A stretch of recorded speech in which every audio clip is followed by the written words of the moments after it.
Pledge of allegiance. I pledge allegiance to the flag of the United States of America and to the republic for which it stands, one nation, under God, indivisible, with liberty and justice for all.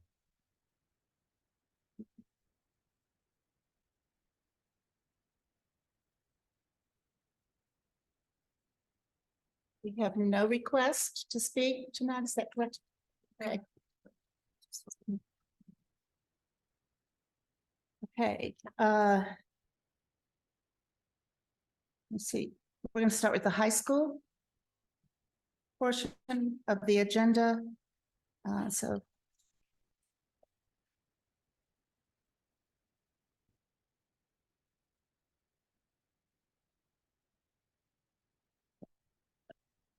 Okay, I'm here to talk about several course changes or proposals from 3 different departments. The first one is from our English Language Arts department. Mrs. Lewis, our coordinator, couldn't be here this evening, so I will be sharing these updates. The first one is a change in what we had a speech communications class that was open to grades 9 to 12.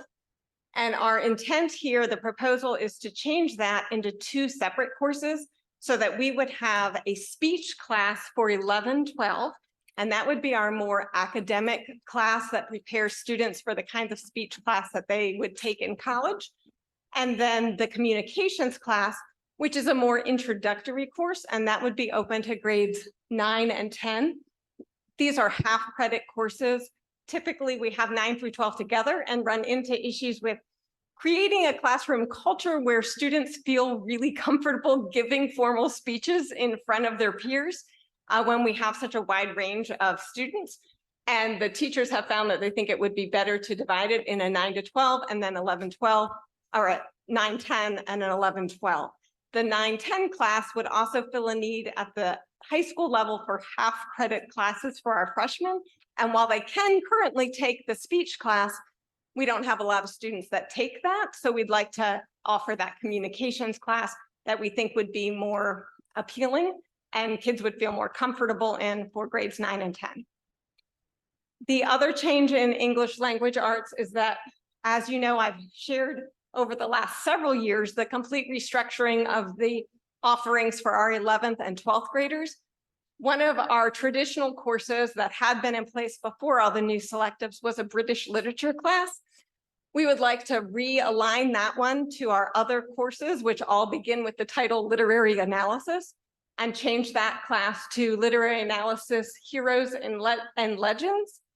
And this would involve quite a bit of the British literature that had been in the old class, but instead of going through a chronological approach to studying British literature, that involved a lot of history. Instead, it would be much more thematic and would connect to more modern texts as well so that they could see the modern versions of the classic texts. So those would be the changes of classes. Dicey, run through what is currently covered in British literature and what you would be replacing it with if we were to approve this proposal, Right. please. So the current class, like I said, is a chronological study of British literature, starting with Beowulf, Right. Chaucer, through the traditional works, Macbeth, a lot of the poetry of those time periods, up to some modern, nothing is modern in that class right now, but it continues through a traditional anthology of study of British literature. What we're looking at doing is changing it to a focus on a hero concept. So actually they would still be reading Beowulf, but they would be looking at the excerpts from Beowulf as an epic hero and traits of an epic hero, and then connecting those to modern epic heroes. So every superhero in a comic book follows the same kind of traits as Beowulf does of what makes an epic hero. Harry Potter, Luke Skywalker, they all have the same kinds of traits, but we want to see that modern connection that hasn't been emphasized in the past. They would then study, Macbeth would still be in the class, but they would emphasize the traits of a tragic hero because Macbeth has those traits, and then make those same kind of modern connections. They're looking to end the course with a modern novel which I would bring to you in a separate proposal. Right now, the book that they're looking at is called The Last Bookshop in London. It's historical fiction. I would bring that to you with the details. That would be the only significant change. A lot of it would just be changing how the course is taught. Thank you. That's helpful. I guess as I hear this, it doesn't seem like a bad idea. I do worry about a loss of those sort of touchstones that we traditionally have associated with the language of an educated person. And it's like, we know who Beowulf is. We know who Grendel is. We know who Macbeth is. And I would not want our students to lose sight of those sort of cultural commonalities. And all of the classes that we have brought do that exact connection where we keep classic texts in place, but we show them modern connections so that students can see why these foundational works are important and what significance they have in today's culture. Thank you. I have a question just to back up. The communications course, you said they're splitting it and they're both half credits. And just out of curiosity, kids, and maybe things have changed and I don't realize it, but they need 1 credit of English in each grade to graduate. Right, the speech communication classes, which I'm not doing a very good job communicating about, are half-credit elective classes. They are not required classes. Okay, so, but that wouldn't count towards. No, that would not count toward their requirement for, it wouldn't meet the literary standards that are required. Okay, thank you. Any questions about either of those before I move on to the next one? When I'm reading communications, I'm thinking collegiate, like journalism, broadcasting. No, This those has nothing to. this that's is our, just pure those are our, speech. right, those are our ComTech classes that Okay. do all of that. And we have a separate journalism class. This is much more basic, analyzing paraverbals, verbals, and nonverbal communication. How to write a good email that's a professional and appropriate. How to shake hands in a way that it communicates the right, it's a very introductory class, but a lot of Okay. skills that our students need. All right, thank you. Maybe that's something that Kelly would like to come and be a guest speaker in that class if we get through that. All right, the next course is actually not a change in a course, and there's nothing for you to approve. It's just I'm sharing with you an offering that we're going to have for our students.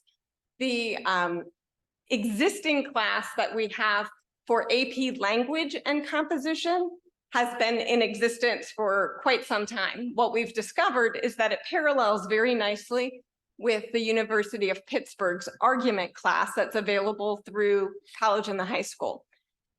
What we're able to do is offer kids the chance to take the class if they want to take the class for University of Pittsburgh credits. They don't have to do that.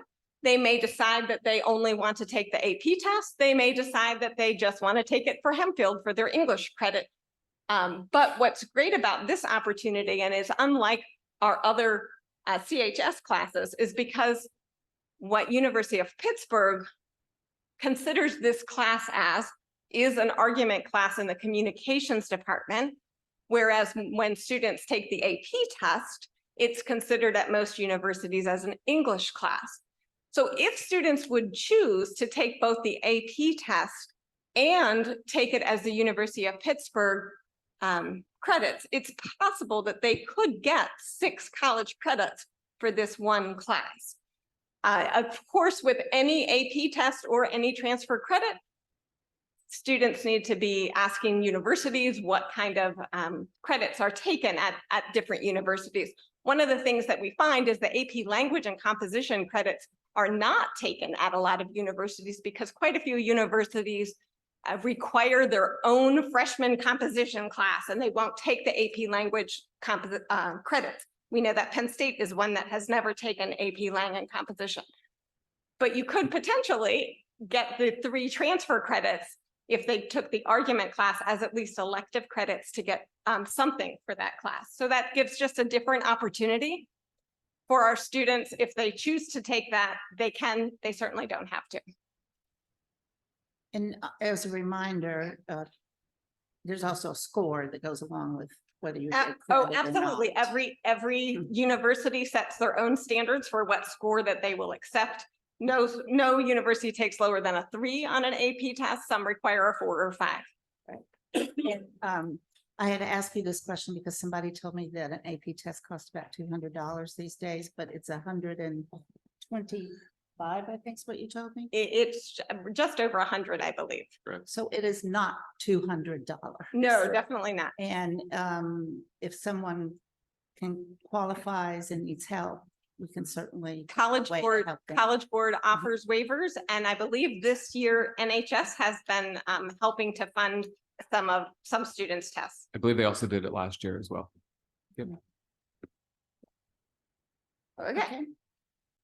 All right, so this would be the summary for the English, for the 3 changes in English, which just really involves rewriting some curriculum in all areas, and then adding likely 1 fiction text into the British literature class, which again, as noted on here, is not, we have not finalized that, but I will bring that book proposal to you as soon as they have made their final selection.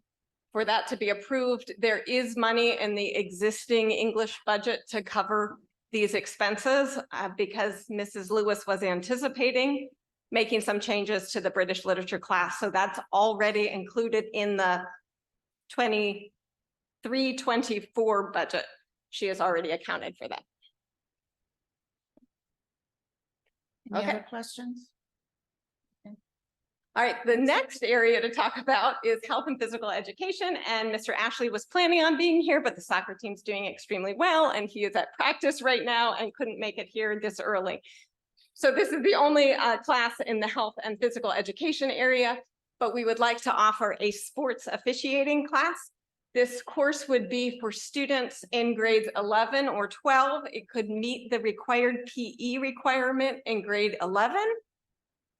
Or it could be an elective for 12th graders. What would happen in this course is that students would learn the rules and regulations of various team sports. We would be using the guidebooks of the National Federation of High Schools. It's a NFHS. It's a weird acronym. They have guidebooks for officiating. We'd use those for students to learn the rules. So there would be a classroom component to the class, and then there would be an activity component. So if they're doing soccer, they would learn rules of soccer in the classroom, take quizzes on those things, then go out and play the sport and take turns officiating. They could also work in conjunction with other phys ed classes that might be during the same period, so that if the other classes are doing that same sport, they would adjust their curriculum so that they could practice officiating. Part of that class would be understanding characteristics of effective officiating. We expect that we would have some guest speakers in who have done officiating to talk about what kinds of pressures and stresses go along with that position. And then also, and probably most importantly, introduce students into the path of what it takes to be an official. So there are programs right now, such as PIAA has a junior official program that waives all application fees to get more people involved in becoming officials.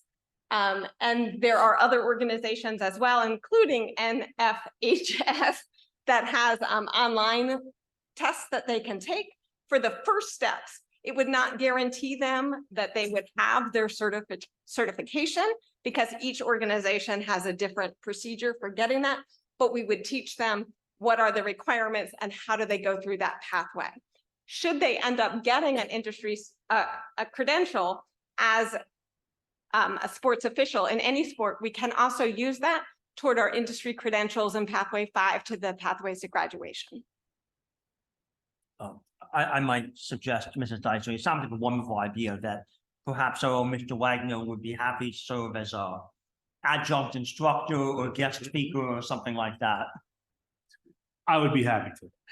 I was actually on the committee when I lived in Baltimore to actually train new officials or aspiring officials. So I can see if I can dig up some of those old courses. It's fun. Excellent. I will be sure to let more than likely the teacher who will be teaching this will be Coach Narkowitz, Eric Narkowitz. Nice. So I will be sure to let him know that you would be on board to be a guest Just speaker. honestly, let me know.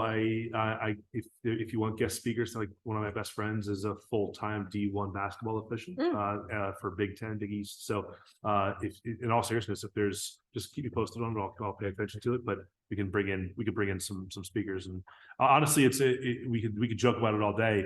The reality of it is, to my knowledge, every sport has significantly declining numbers of officials to the point where we have to actually cancel games, or the game is actually is under less control. At times you have to change game days to different times of the week. It's really thrown a wrench into a lot of the scheduling for extracurriculars from an athletic standpoint. So this is a really good move, because if we continue on this trajectory, we're in trouble. I mean, I'll tell you this, the York chapter of basketball officials, this is just York, they went from 172 officials to 93 in 1 year, about 2 years ago. And it's continuing on a path like that. So anyway, so kudos to the effort. We really are hoping that it fills that need, and it does provide quite a nice part-time job for students should they get actually certified in any sport, as you're saying. Yeah, every sport's in need, so yeah, it's great, very nice. Also, as a part of that, we were talking about this course, there's also a component that's how do you deal with parents? And irritated players, and every official has to know how to do that, even if they're 15 years old, because my son had to do it. And it would have been nice if he'd had some mentoring on how to handle that, perhaps. Exactly. So, And it's one thing that's nice about the PIAA junior official program is it does kind of hook you up with the county groups and helps connect you with other officials who do support you, because it is difficult to start out. But it also, in this class, we would work on some of the things that wouldn't be a part of taking an online test. You know, rules, just the exactly, rules. exactly. Lots of practical. Some of those soft skills that would be part of it. And as you've said, it's a great part-time work for boys and girls. And mostly because it's in the afternoons and it's on the weekends, so it's not going to interfere with their school time. It's great. Yeah, it teaches a lot of, believe it or not, a lot of life skills, how to, managing people, managing game, discipline. I mean, how to conduct yourself professionally. I mean, Leadership. I mean, you get some thick skin too, right? So, which is very important, especially as we get into working world and such. So this is not a frivolous course. I mean, when I first was reading, I was like, this is great. We want to give credit for this, but then after we talked more and thinking about what you do and what I've seen other parents do, it's not a frivolous course. No, definitely not. Yeah. Okay, next. All right, the next slide just shows our cost for that, which again, the bulk of that is the NFHS rule books that we will have to get for various sports to have available as students are learning the rules and for studying. And then those that's not a recurring expense, except that they are paperback. So eventually they need to be replaced. But that was an estimate of what we would need for the multiple sports that the students will be working through. All right, now the next section is our changes to our BCIT department. And this time I do have the coordinator with us. So Andy Wise is our new coordinator for this department. He's replacing Danny Walk, who had been in the position for quite some time and retired last year. So I am going to now turn it over to Andy to share a series of changes that we are going to make in the BCIT department. Thanks, Kathy. I'm Andy Wise, Business Department. I also am PIAA certified official in the swimming realm. So that's in the back pocket. Looking at the curriculum here, the proposals we have, we currently have a marketing and business, sports and entertainment course for logistics and for scheduling. We're trying to open up to 2 single half credit courses instead of a full credit course to give kids more opportunities to fit those into their schedule. The content would be a pretty simple split down the middle. We're nearing the end of marketing period 1. That would be the basics of marketing. You need to know the principles of marketing before you move on to additional marketing courses. And then the sports marketing and sports entertainment would be the second marketing period of that, and focusing on the large dollar values of the sports and entertainment realm, but applying those principles of marketing they would have learned in the first semester of the course. Any questions about that portion? Okay, excellent. The next portion is a new course, digital media marketing, trying to stay with the times here. Students are all over their digital content, consuming it. I'm trying to propose a course here that would teach them how to deliver that content, have a storyboard, take a surface level look at all of the social media platforms, and find which they're best at, and find ways to deliver that content by learning it in class here to compare them for a career and or a next level college. We just have a young man that started his own social media marketing firm and graduated last year, and he's out in Hawaii filming content. Our kids have a lot of skills that I myself don't have. I don't know if you watched your children or grandchildren or nieces and nephews operate with social media, but they're very savvy. And it's neat when you work with students to use my marketing knowledge or our marketing knowledge and their social knowledge and kind of work together to get to a meet space for that clientele. Any questions about that? I do, okay, on the budget part for the curriculum preparation, so you're writing the curriculum or pulling in outside sources for Correct. that. And then you're gonna partner with the kids, which I think is a smart idea, like with the digital, so that's gonna just be part of the program. Yes.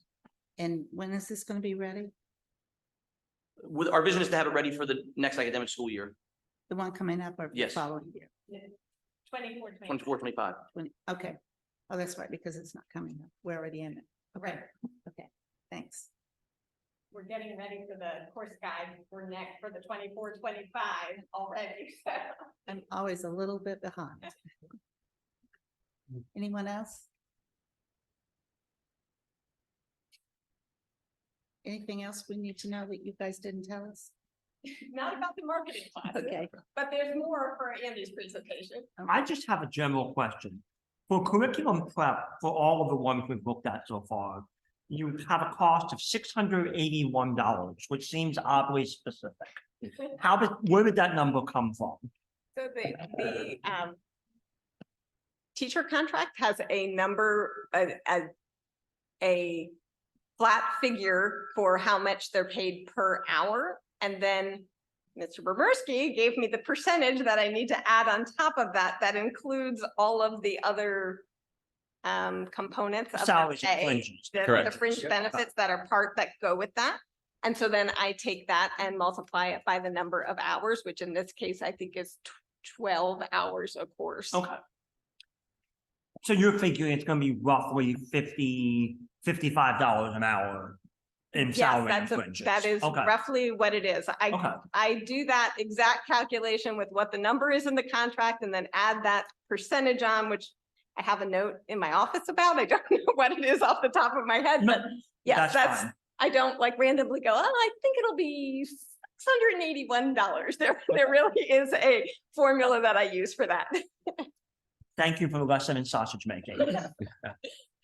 It might be an appropriate time to ask this question. I was going to hold it till the end, but since we're talking about the curriculum prep time and the dollars associated with that, I recognize there's no new staff listed on any of these. However, it does take staff to teach the classes. Am I understanding that the curriculum prep includes the education portion of that, or is there additional dollars that will be expended for someone that becomes the instructor for that class or the teacher for that class? No, that covers everything they need to do to prepare themselves for teaching these classes. Again, for instance, in this case, 2 of our classes are existing classes that we just have to restructure. And then the third one is a new course. And so they will do research as part of writing the curriculum to prepare in order to teach the class. It's a little different than the college and the classroom classes we discussed a couple of times ago, where there is a required training where we have to send someone pay for subs. There is no required piece for any of this work. I just wanted to make sure that was an all-inclusive number and that included any stipends or any contractual requirements that would be increased related to this, recognizing that you might not be adding a staff person, but I want to understand the all-in cost. It's been one of the things I've been a little concerned about when we get new proposed items, that I'm looking at the all-in cost from a budgetary standpoint. And when we when Mr. Hoffman and I are working on our budget, every year we estimate the number of hours that we're coming up with through these things, through anything that we're doing, that we would need extra hours, and we give that extra hour estimate to Mrs. Hall so that when she's preparing the budget, she's able to include those hours into the budget appropriately. So they're never, and Mr. Hoffman and I keep a very detailed spreadsheet as teachers are handing in timesheets where we're tracking the hours that are part of everything that we're proposing. And also, just to make clear for myself, as we offer all of these new programs that, new courses that are part of the electives and different selections, that you have a minimum amount of students because we have a limited amount of space, of Right. course. And we also have big classrooms and little tiny classrooms. Yeah, absolutely. So, and when I say there's no new staff, so for instance, the sports officiating class, we won't be offering another section of something else based on enrollment. So as I said, that could fill an 11th grade requirement for PE. So that might mean we have one less section of military fitness because we don't have as many students enrolled in that because now they want to take the sports officiating class, or we'll have one less section of net sports because those kids are now taking sports officiating. So it's all based on like how many sections, and same will happen with these marketing classes. How many sections of each one we offer are based on the enrollment, and then we just make adjustments within the number of sections that need to be offered. And like this, 2 of these 3 is an existing 1 credit class. We're having difficulty at the high school, and particularly with our freshmen and sophomore when they have half credit options and we don't have something to parallel with that they want to take, and then they end up taking something that they don't want to take. So we're trying to look for ways to offer some different half credit options that make sense so that they're taking things in their schedule that are best for them. It's always nice to take an elective that you like. Absolutely. Okay. So we're trying to offer those, but within the existing structure of what we have. Okay. All right, now I'm going to turn it over to Mr. Wise to talk some more about college and the high school offerings that we want to do in the business department through HAC. But the benefit of these, and it comes back to Mr. Wagamu's question about do we have to have special training for anything on these? Mr. Wise is already an approved adjunct professor at HAC, is already teaching these classes at HAC, and it makes it really simple for us to then make the opportunity available for our Hempfield students specifically by finding time in his schedule to allow this to become part of his schedule. So these are a little bit different than some of our other CHS classes, so I'm going to turn it over to Mr. Wise to explain. Okay, we've been able to connect with college and the high school at HAC to propose and offer a college and high school introduction to business, principles of marketing, principles of management. These are 3 classes that in any general business program could work toward an associate's degree or transfer to other colleges, and they have plenty of articulation agreements. These are courses that I've been certified to teach. I've taught historically and would fit nicely in our high school for our students. We have a high achieving students. It would be offered online asynchronously to maximize the options in the student schedule. So there would be a placeholder in the schedule, and there would be a certain threshold of students that would need to have it offered. And we could offer all 3 throughout the day or evening, whenever kids work, and all 3 at the same time. I don't know how hard that is to wrap your head around. It's very hard to explain, but it's a nice opportunity for our students to have access to college credit prior to getting out of here. Cost associated for the students with this? HAC's CHS cost right now is $89 a credit. That could go up every year, but right now it's $89 a credit. Students could take those same classes as dual enrollment. If they take them as dual enrollment, the current price is $175 per credit. So by offering these with our own instructor, it's giving kids a better opportunity to be able to take these. Depending on their schedule, they could potentially take multiple of these because they are asynchronous. So even though in Mr. Wise's schedule, it will only be 1 period a day, it actually could fill multiple of their periods in their day. So it really gives a lot of flexibility that sometimes we don't have when like an AP class is only offered one spot in the schedule. And if it doesn't fit into their schedule, then there's no other opportunity, but these could meld nicely around some different places. So we'll have one spot, assuming we get enough enrollment. When Dr. Brossman and I looked at the schedule to see how we could make this fit, there'll likely be one period in Mr. Wise's schedule each semester so that we could potentially have 60 slots for this. More than that would be difficult without losing other BCIT classes, and we don't want to do that. So this would be something we could fit into his existing schedule. Thank you. Just Mr. curious. Wise. Oh, I'm sorry. No, after you, please. Mr. Wise, since this is an online asynchronous class, is there any reason will there be non-Hempfield students enrolled in it? Will any hack students enrolled, or In this scenario, no. why not? It's exclusive to Hempfield. But why, you answered the question with the question. The Right. question was, why not? Because technically, we are paying Andy to offer this class specifically for Hempfield students, and his pay for this class is coming from Hempfield. It's not coming from Hack. If there were other Hack students in it, then we would run into all kinds of contract issues. I see Mr. Baruski is ready to That's jump in where I'm there. going. No. You're going the same place I am. So So- the question is, why aren't we trying to do that?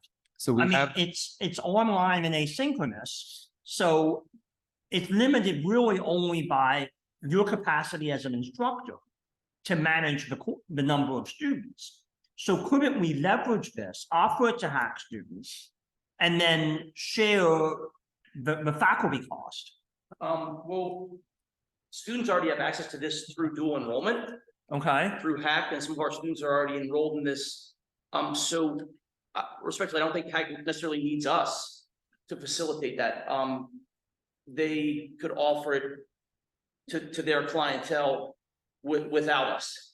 We have the ability to offer it right away with Penn Manor through the open campus MOU that we have, because it is an asynchronous online piece. So there is the possibility where you're going looking outside, we have the ability to potentially open up those seats to other school districts. yeah, From like an open campus standpoint to be able to do that.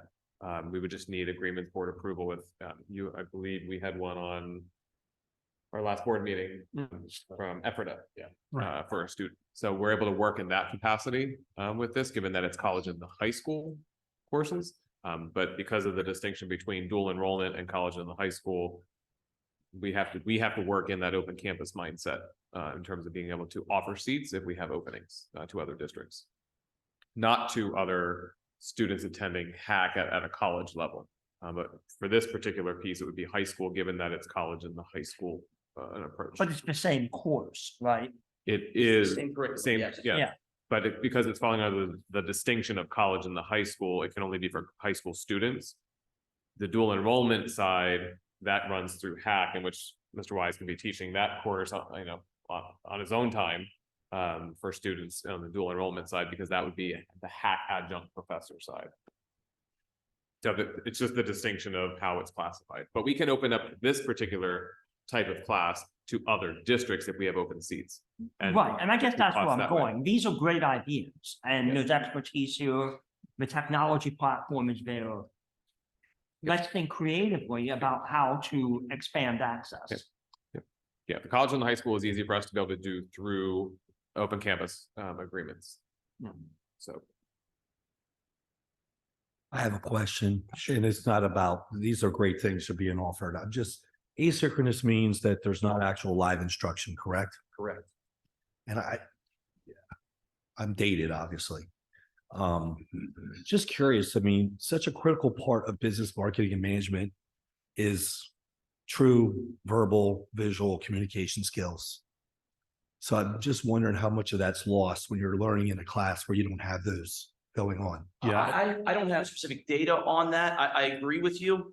Well, you teach, so I figured maybe you would be able to explain to me better. than Yeah, that. and honestly, I had the exact same question. The asynchronous piece is what kind of caught my attention for the same reason. And honestly, I'm just curious of your opinion Yeah. on the upside, the downside of this being asynchronous, when clearly there could be a better way to go. And I'm not saying that there should be, just curious of your opinion on it. Yeah, I So I had the same question. pros and cons of each. The asynchronous, I provide videos of me instructing. I asked them to provide video, audio feedback within there, written. I'm a big interpersonal individual. It sounds like the two of you are as well.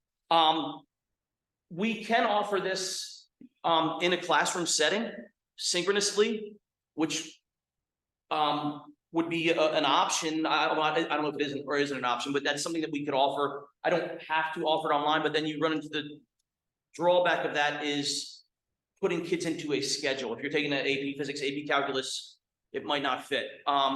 It's certified, qualified the same way through HACC.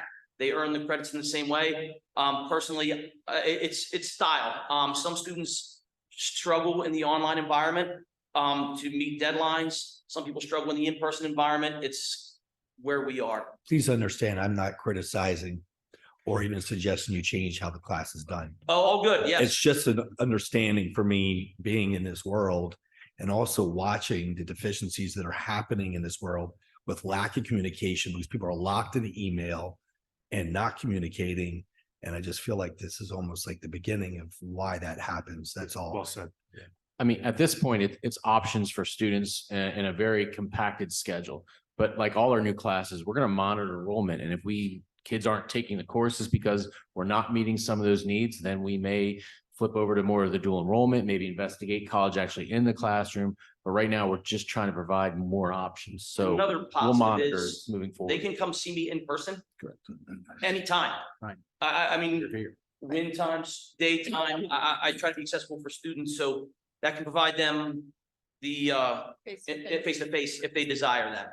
I love the opportunity. I don't want to miss anybody to misunderstand that. That's also why having the opportunity specifically for Hempfield students is of utmost importance, because it reserves those time slots for our students. Secondarily, I think board members need to keep an open mind that this is part of the evolutionary cycle of what's going to be happening to high school education moving forward. High school education is not going to be the traditional kind of delivered educational platform that we have seen for the past 50 years. Our system is broken. I've said this over and over and over, and it needs to evolve into the 21st century. The current educational model is still built on a 20th century, turn of the century model, trying to train an industrialized society. We're well beyond that. These are skill sets that need to be brought forth to our students and made available in lots of different formats than maybe what we've been traditionally accustomed to doing. So it's part of that evolutionary cycle, and it's imperative for boards to keep their minds open and embrace these kinds of concepts for the benefit of our students, because the school day will not be from the traditional 7:30 to 2:30 in a high school any longer. It's going to span the continuum and move to a 24/7 kind of platform. I just want to be clear. I am keeping an open mind. I'm not saying you're not. I'm also Mr. still Barr. there. He works at a national or actually world level, and he's still being flown around the world to meet face to face. Of course. And I will say what has happened in my world a lot. And just, I give a perfect example with my son at college. He has a lot of these classes, even though you're on campus, they're not necessarily in the classroom. They're so used to communicating through email and messaging systems. He had an issue with the class. I said, did you go talk to your professor? He goes, no, I communicated through email. Yeah. And I said, well, maybe you should go speak to him. And he said, well, that's not what's normally done. Yeah.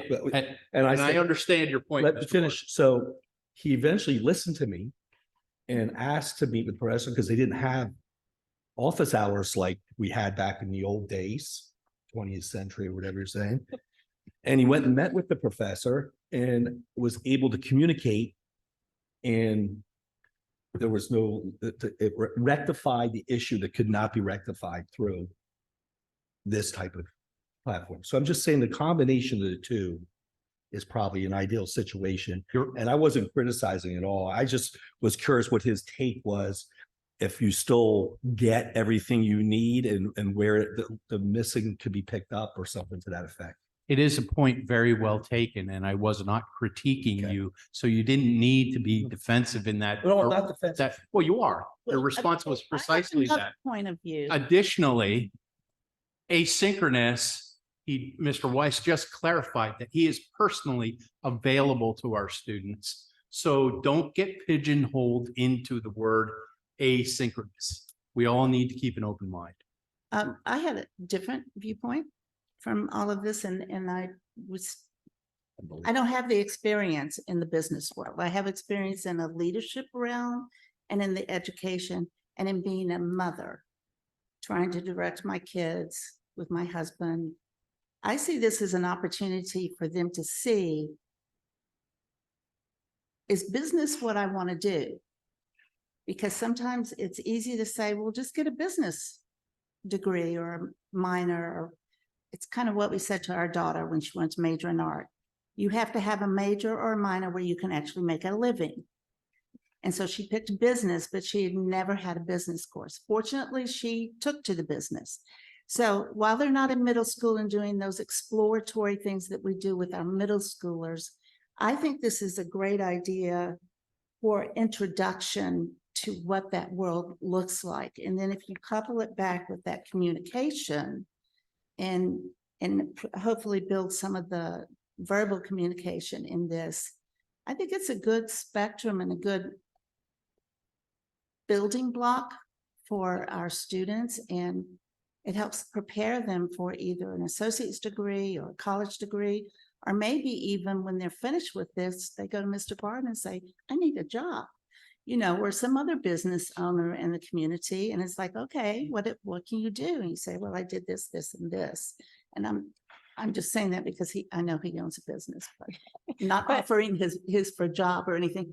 I'm just saying that I think all of these views are really, really important that we keep in mind. And I appreciate that you're thinking of all these different options and that we still have literature classes with traditional classics, that when they watch these movies, they can be the ones, instead of the mom and dad going, hey, do you know that looks just like Hamlet, and or whatever it is, and they can apply it to our new world. Well, and I think that is exactly, to kind of summarize all of the presentation, is that we are looking for balance and opportunities for our students. So whether you're taking our in-person communication and speech comm classes that I started with, as you mentioned, or whether we're doing asynchronous online CHS classes, our students here are getting opportunities that provide both ends of the spectrum and provide that flexibility in their schedule. We're looking at just ways that we can really connect our students and be able to offer them, within the structure of what we have to work with, different opportunities than they've had in the past. I know when we met with the HAC representatives, we talked about down the road looking at our accounting 2 class, and that one would be an example of a class that could probably align to college accounting, but would be a class that we would teach in person, because accounting 2 would be one that we wouldn't want to make as an online asynchronous class. So we really have to find that balance, but they were getting quite excited that starting to look at all of the courses that our teachers would be able to teach, we could really get our kids well on their way to an associate degree, like halfway to an associate degree before they're even leaving high school. So again, we're just trying to provide all of these opportunities for them. And this is a great time for them to explore different classes and try to decide where they want to go, rather than wasting money when they are paying the full tuition rates when they're in college as well. Anything else? Are we going to talk about the specific proposals separately?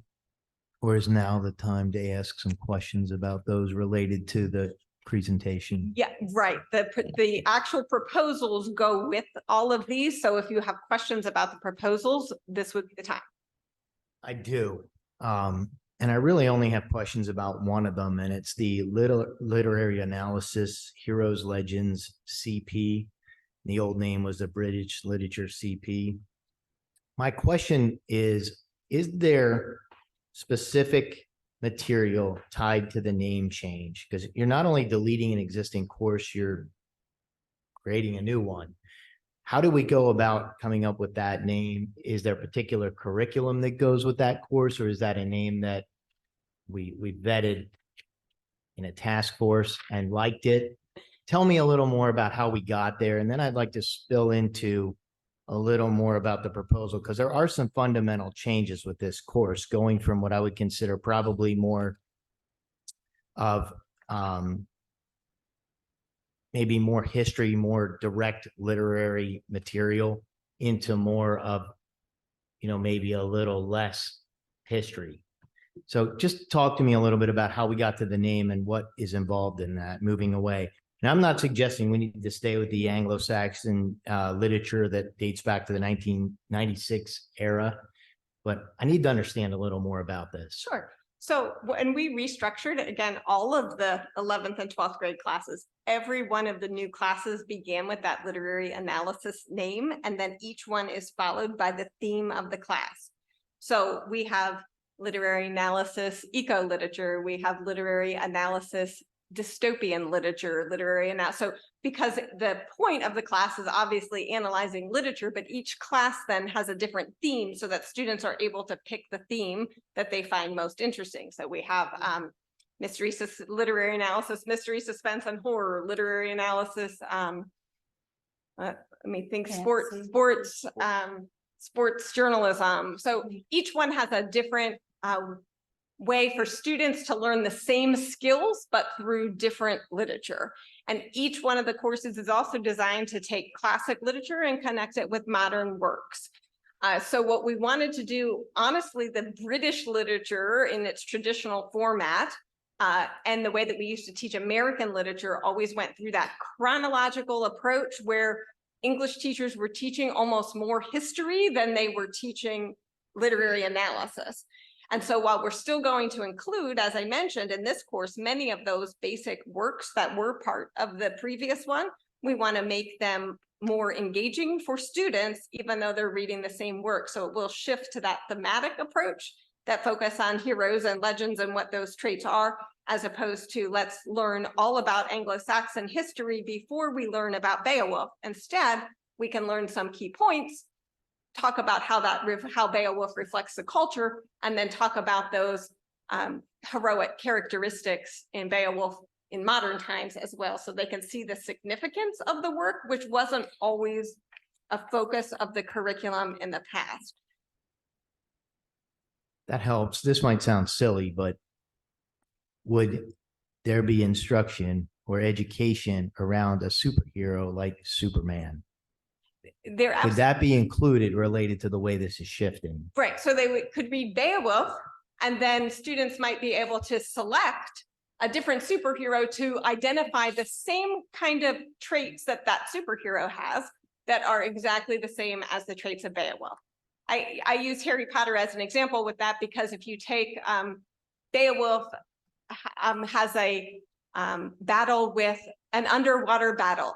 Beowulf battles a dragon. All of these are the same traits, and I happen to be a bit of a Harry Potter nerd, but they are the same traits that are in Harry Potter and the Goblet of Fire, where he is going against those same quests, which is a trait of a hero. We could do exactly the same thing with Star Wars and talk about Luke Skywalker's quest. And so being able to see now why we read Beowulf and how Beowulf really was foundational to Luke Skywalker. So they're not going to be reading something from Star Wars, but they might look at, they might choose, and this would be where that self-selection would be, that they might choose to analyze Captain America and how Captain America has the same traits as Beowulf would have. So all that makes great sense. I guess my question is, I'm going to focus on the statement about what I understood you to say, disconnecting the literature from the underlying history. And we're not teaching history as part of literature, but they're inextricably intertwined. Oh, absolutely. Literature is derived from the contemporary history in which it was written. Absolutely. And I do not mean that it's not going to be part of it. You can't teach Beowulf without understanding the Anglo-Saxon values.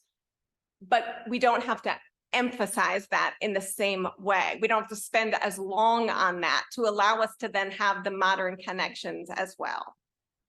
It's really a change in pacing and how much time might be spent reading a dry textbook that is delivering that history piece in a nonfiction way that is not engaging to kids, or probably most of you went through literature classes where the teacher did PowerPoints of the background that's before you start to read a text. We never want to eliminate that background completely, because you're right, literature reflects the culture in which it was written, and that is certainly part of what every one of our literary classes is.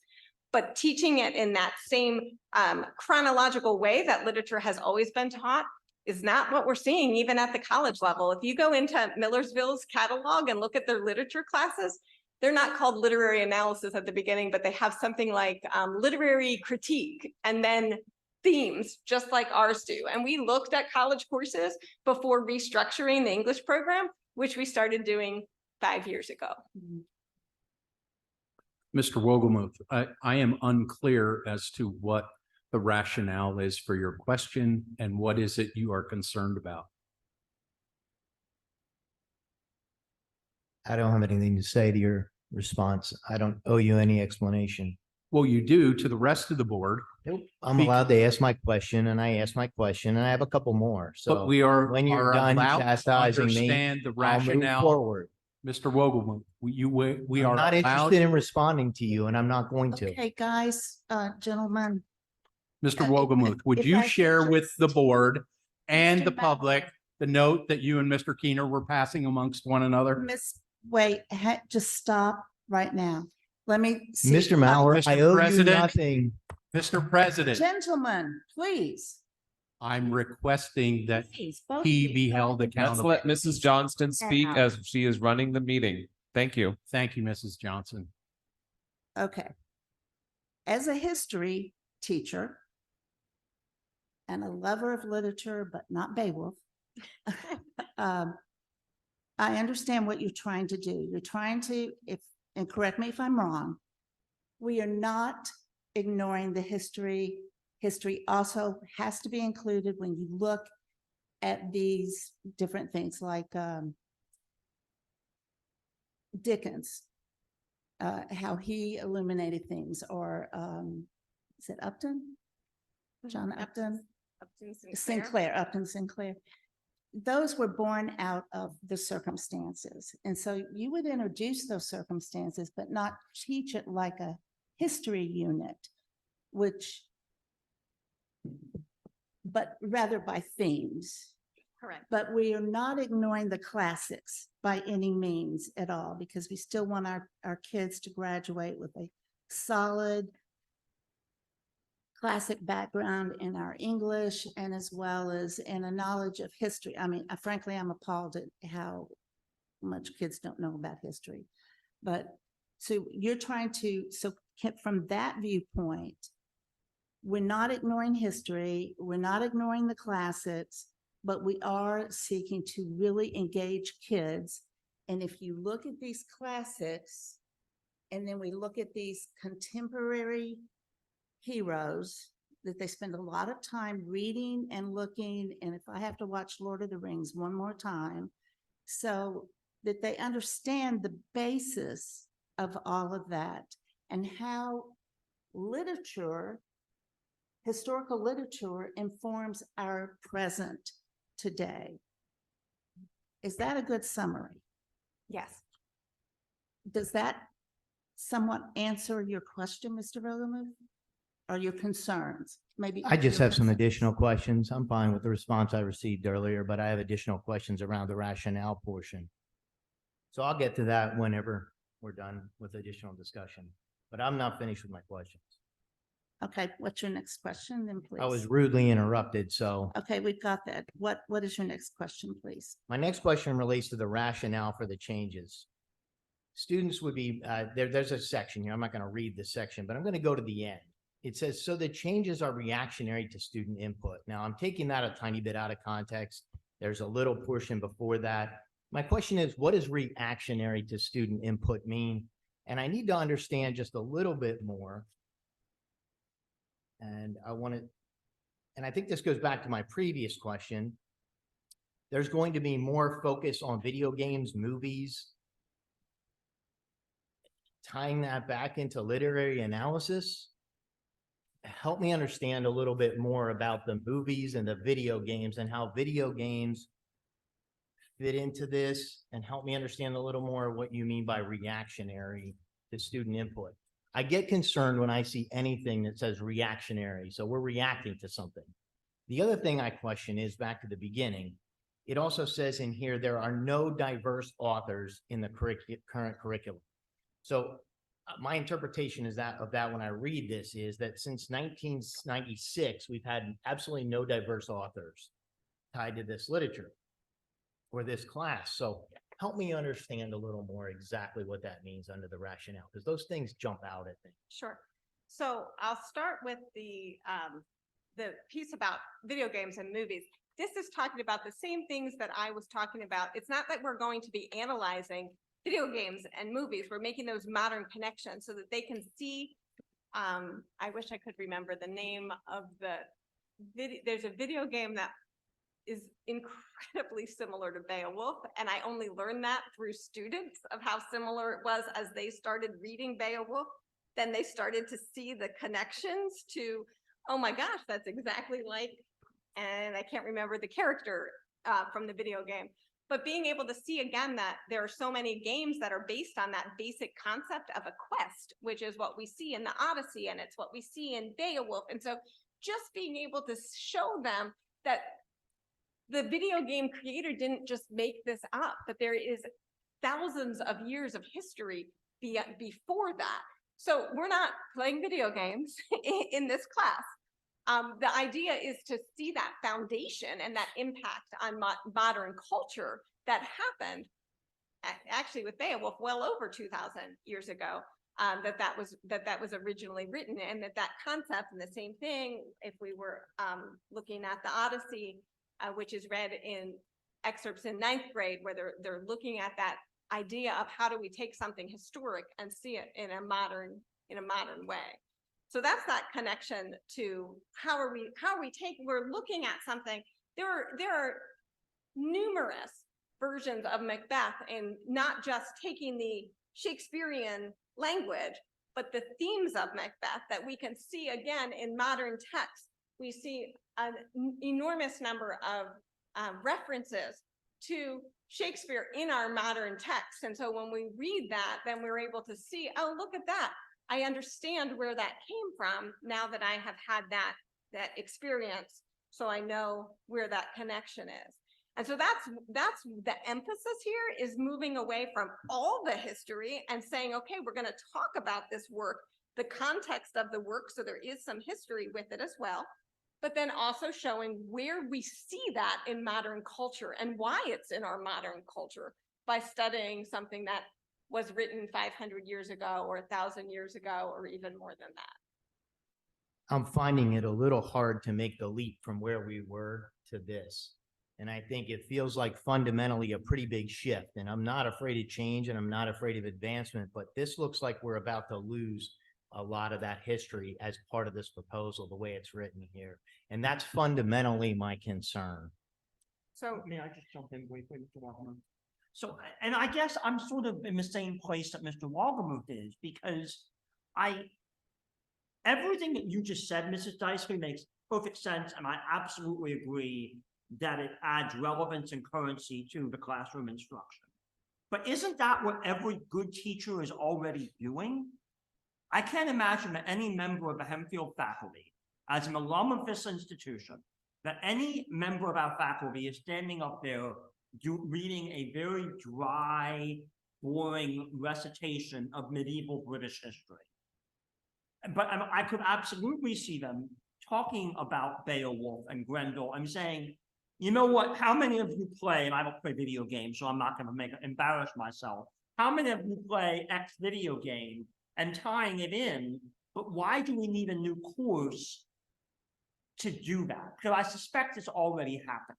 That's what I'm wrestling with. it really is a restructuring of what we're currently doing. So we're taking we're taking the historical, let's teach in that chronological way, which is not being done very many places anymore, and restructuring it into something that intentionally makes those connections and helps students see those connections.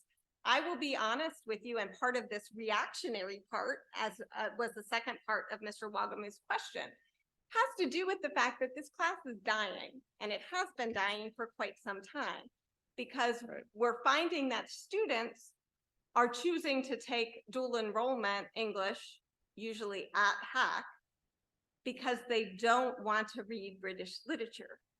And so this was part of us restructuring, because we were finding that it wasn't the relevant class that our students wanted to take. And then as we started adding many of our other courses, which again, teach the same skills through different content, the enrollment in this class has been decreasing. And so we want to maintain that course, because we don't want to lose the classic literature that you're talking about, but we want to restructure it in a way that will engage students in different ways. Thank you. I like the idea of the extra engagement. I will say though, that a lot of the people are taking the dual enrollment English rather than ours because they know it's a lot easier. And that is also worrisome, because when we It is worrisome, but it's a fact. Right, it is. And because we don't, and this is why in general, I prefer our college and the high school to dual enrollment, because we know the quality of the courses that they're getting when they are Hempfield courses. And so I know that our students are getting the same kind of instruction no matter which of the selectives they're taking, because we structure every one of those selectives so that they all involve research, they all involve writing, they all involve nonfiction and fiction skills that are part of the standards. And each one of them has that same structure as we build the curriculum. And we have that control over that as Hempfield. We don't have control over the other ones. I feel confident when our students have taken our English classes that they are prepared for the next level, because they are solid structured classes that hit all of the standards. More questions, Mr. Beverly? Anything else? Anyone else? I have one other comment. I think for exactly the reasons Mrs. Dicely explained, that's why it's very important for board members not to digress into making decisions specifically over curriculum. It's the purview of our professionals, and we continue to delve into that arena unnecessarily so. And there's a propensity amongst several board members here to do so. And I would respectfully request that the board moving forward grant the authority back where it belongs and stop reaching beyond their purview. Mr. Mauer, with all due respect, that's not a decision that this board makes. The Pennsylvania legislature says that the school board is the ultimate authority on district curriculum. There's not in my 8 years on this board, that I cannot recall a single time where this board went beyond its statutory role of approving the broad curriculum. We ask questions, the administration provides helpful and detailed answers, as Mrs. Dicely and Mr. Wise did this evening. That is our job. We are here to ask deep probing questions. That's the job the legislature empowered us to do and the voters elected us to do. I don't view that as micromanaging. You may disagree and you have the right to do that, but I guess I take exception when we are asking questions so that we can better understand the recommendations that come before us. And that's what they are, the recommendations that we have been tasked by the General Assembly with approving. That's all. I understand the remark, Mr. Keener, and I respect your comment, and I agree to disagree with your perspective.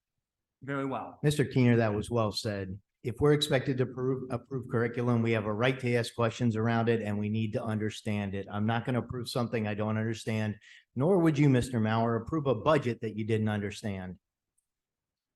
I want to comment that I am incredibly proud of the changes that we've made in the English department since I've been here. It's probably the thing at Hempfield in my 5 years that I am the most proud of because I've seen the growth in the program.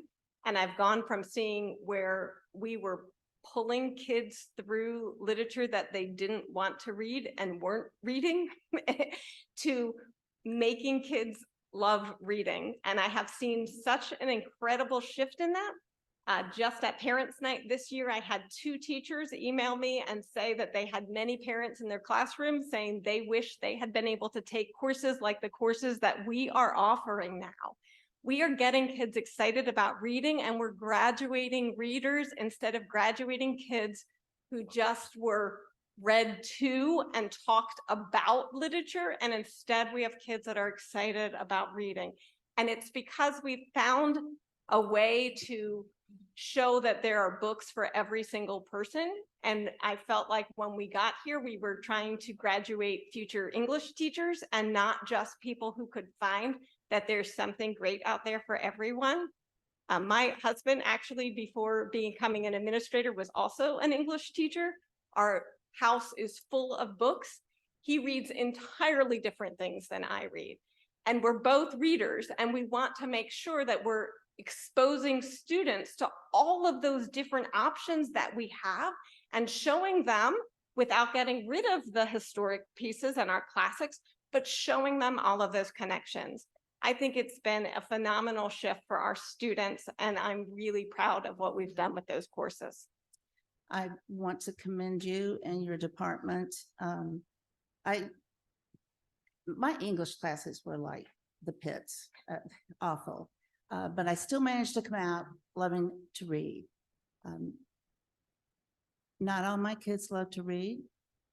I paid one to read a book.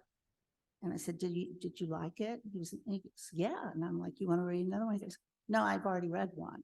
So yeah, that $20 for, I read my book. So I appreciate the maintaining the classics and bringing in the new and understanding.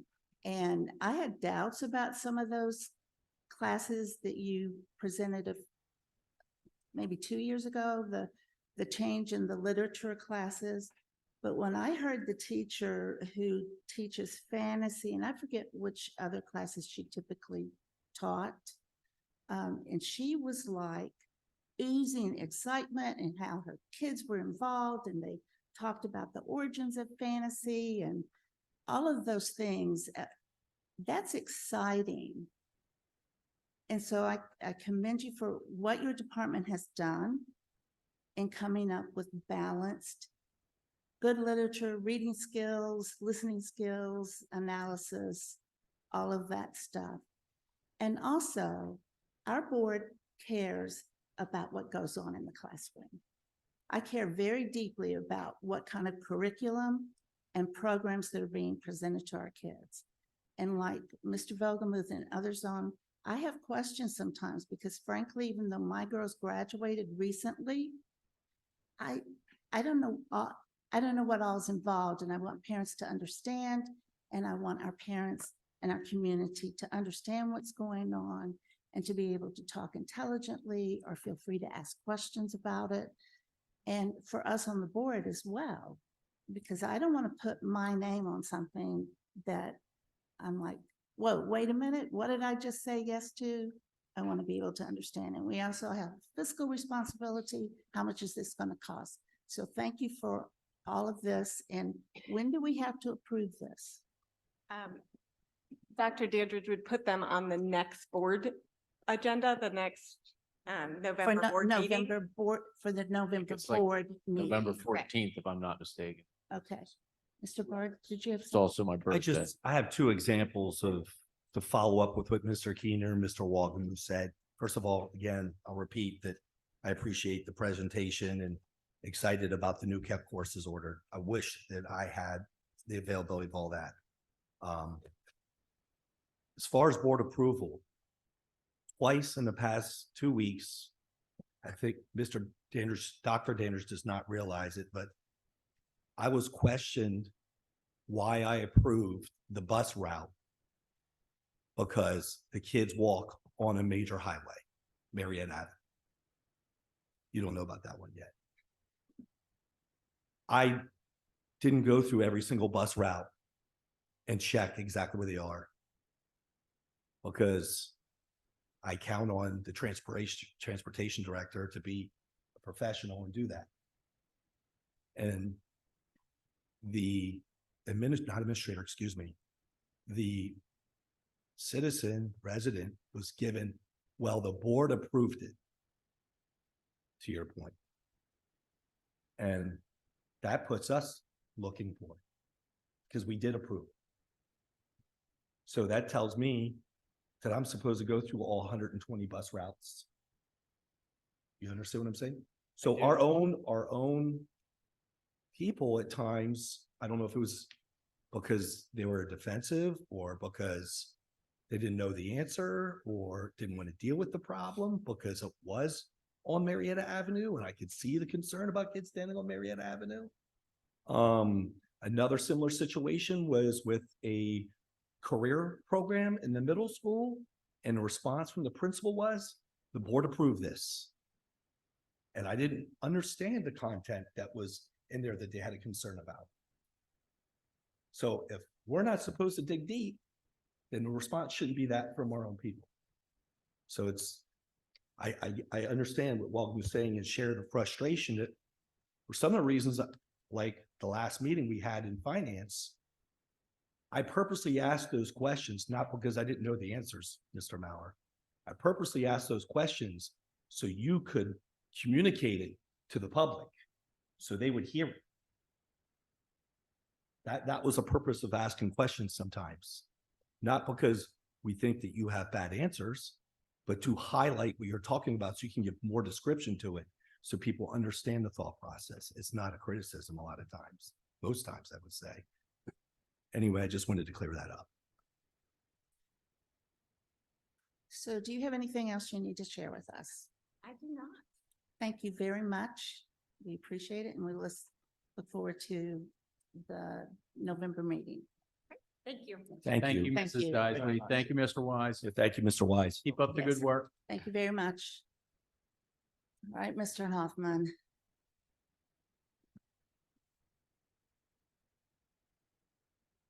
We're going to head from the high school portion to the elementary portion. I'm here to give you an update on our elementary summer program. This summer, we had students who finished grades K1, 2, and 3 at LIC for the months of June and July. Kids were invited to participate in the summer program based upon their Acadience data at the end of the year and based upon teacher recommendations. We had 74 students attend in June, 74 in July, and there were 62 kids who attended in both June and July. So that means overall there were 86 students who participated. And we had 19 teachers who volunteered to teach in June and 12 teachers who volunteered to teach in July. The structure of summer school, we have 3 weeks in June and 3 weeks in July.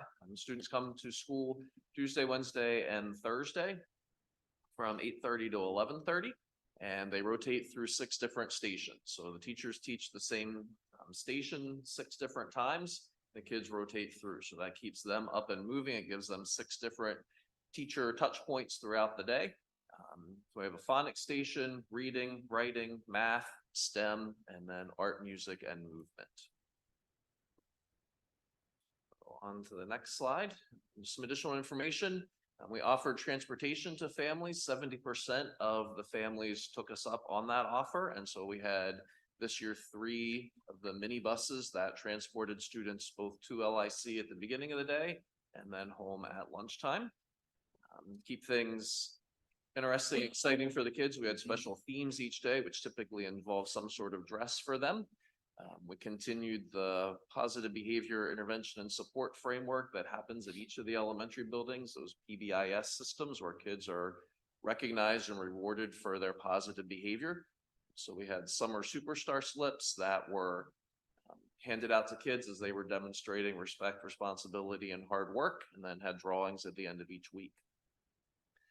So for the last 2 years, our summer program at elementary has been funded through ESSER funds. Those funds have now been expired. So if we continue forward with any sort of elementary summer program, that would need to come from district funds.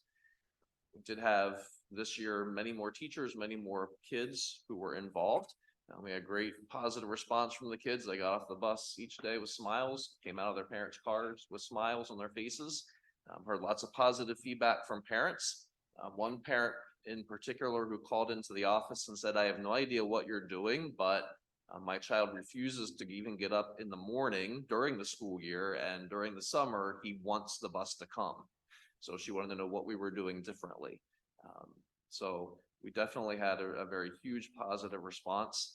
The teachers were also, even though they were giving up 3 hours of their summertime each day, also had a lot of positive response and a lot of great interaction with the kids. So I have some pictures for you here. This is an example of the phonics station.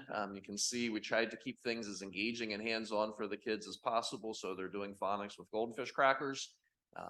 We also have some programs that we use during the school year. On the right-hand side, you'll see the Foundations whiteboards. That's a program we use for teaching phonics in K1 and 2. And so we continue with that program during summer school so that the kids are totally familiar with the processes and how things are taught, and they just follow right through with the instruction they've had up until that point during the school year.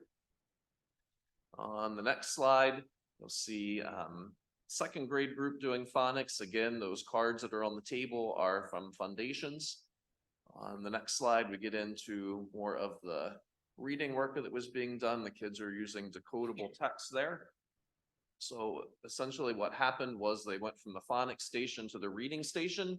In the reading station, the teachers of the reading groups then were having the kids read books that had words in based upon the phonics skills they had just learned in their phonics station. So they're taking what they're learned and automatically applying it. You'll see again in the next picture, this is one of our writing groups. All of the writing that we did was in response to text. So the teachers were reading picture books to the kids and then having them write in response to a prompt based upon that text. So much as Mrs. Dicely was talking about literary analysis and how the kids are writing to text they're reading at the high school, we're doing the same thing with our kindergartners and first graders, just on their level. The math station did a lot with number sense, played a lot of games with dominoes and dice. You can see that in those pictures there. What we find with kids who struggle with math is a lot of their early number sense. There are gaps there, and so we were filling that in. These are pictures from 2 of the STEM activities. And the STEM stations also incorporate a lot of ELA and math components as well. So on the left-hand side, kids read a book about a boat that sunk. And so then they designed their own boats out of tinfoil and dropped pennies on until the boat sunk into the tubs. They saw how much money their boat could hold. And then they did a writing activity based upon that. On the right-hand side, they're using a STEM tool called Strawbees. You can see the engineering design process there at the front of the screen. So we really emphasize that we're not just following a set of steps, but we're actually trying something out, seeing if it works, redesigning it, and trying it again. And then art, music, and movement is the last group here. The kids were on the left-hand side making clay turtles. There was a lot of measurement that was involved in that. And then on the right-hand side, our kindergartners had a whole A to Z music book that they did. Those kids could have told you all kinds of things about George Gershwin, Tchaikovsky, and Mozart by the end of their time. And the whole science of reading piece that we've talked to you about in the past, the background knowledge they were building throughout their summertime here was great. So they learned a lot about George Gershwin, Tchaikovsky, and Mozart. And in the process, we're doing lots of reading and writing as well.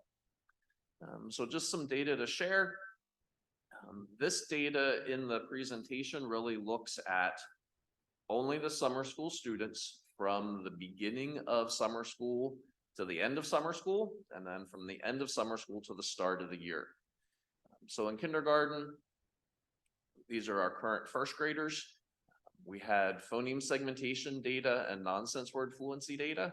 Phoneme segmentation means I give you a word like cat, and then you tell me the sounds you hear. So you would say act. Nonsense word fluency are words that are not real words. Using your phonics skills, you have to be able to figure out what they are. You can see that during summer school, 100% of our kids either maintained or increased their score from beginning to end. In nonsense word fluency, 87% of the kids maintained or increased their scores from the beginning to the end. From the end of summer school until the beginning of the school year, those 6 weeks that we have when some summer slide does happen, we did have kindergartners about 50 to 60% maintained or increased their scores over that period of time. First grade data has nonsense word fluency again, and then oral reading fluency. Oral reading fluency, they read as much as they can of a passage in a minute. They give the words correct per minute rate. Again, you can see during summer school, 92% of the kids maintained or increased their nonsense word fluency, and 100% maintained or increased their oral reading fluency. From the end of summer school to the beginning of the school year, we have 83% and 88% maintaining or increasing. So with first grade, we had a much better percentage of kids maintaining that throughout the rest of August. Grade 2, nonsense words, 100% of the kids maintained or increased during summer school. We don't test that in third grade, so I don't have data from that from the beginning of the school year. And their oral reading fluency, again, 100% maintained or increased during summer school, and about 74% were able to maintain and hold that from the end of summer school to the beginning of the year. And then finally in third grade, you can see that during summer school, 100% of the kids maintained or increased, and 88% were able to hold on to that until school started once again. So we did see some pretty positive data from summer school. It really showed that what the kids were getting was sticking. One of the requests that I had was to look at students who were invited to attend summer school but did not attend for whatever reason, compared to the kids who did. So you have a handout at your seat. It has a chart on, and I can review some of that information, pull some highlights from that for you as well.